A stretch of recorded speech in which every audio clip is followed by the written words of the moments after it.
Ito yung binigay ni ano. Kuya Ariel. Hindi, yung inaano sa kanya, si Kuya Ribon. Sabi niya. Si Kuya Ribon lang. Binigay niya kanina. Alam mo ba, pag naging vice president si Kuya Ribon, siya na yung second wife.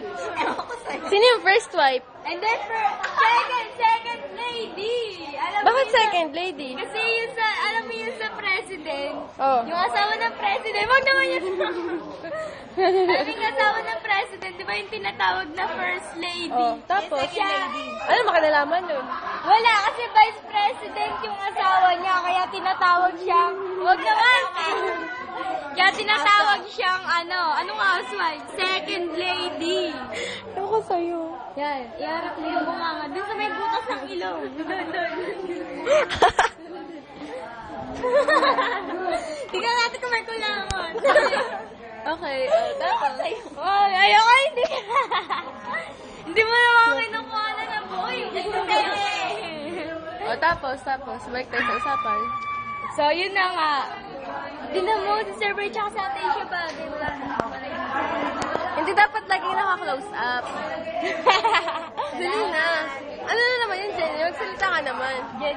Pag hindi ka nagsalita, mahal mo si Kuya Jun, si Kuya Ray, magandang dilag.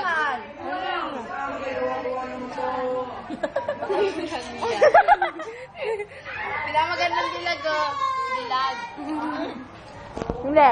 Next year. Naalala ko po sa ilang So, ito ang first lady. First lady yan. Yung ilong. Isa lang eh. Huwag kang gagalaw. Yung ngipin. Dali ka, na bakit ka lumalaw? Ano yung Justin? Kadiri. Ayoko na. Bakit ayaw mo na? Next year siya na yung Miss ni Johnson. Akala ko ba? Huwag ka magalawa. Akala ko ba music video? Bakit ganito? Puro na lang mo kaya ano? Ano yung titibingin po lang? Beautiful yung music video. Bakit? Sige, tayo na lang natin sa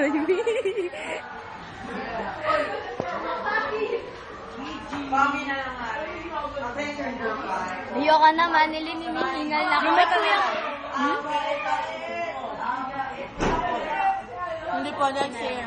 Ang Huwag pupunta ka pa sa Jeneline. escort si Johnson. Tapos kay Mia na yung Miss. Ang sakit ng tiyan ko. Jeneline, huwag kang gagalaw, papatayin ko. Go! Bakit? Huwag kang gumalaw. Sige, natakot siya. Mamatay siya. Hindi naman kuha yung mata eh. Sa Mama Mia. Bakit sa mata? If I can into the sky.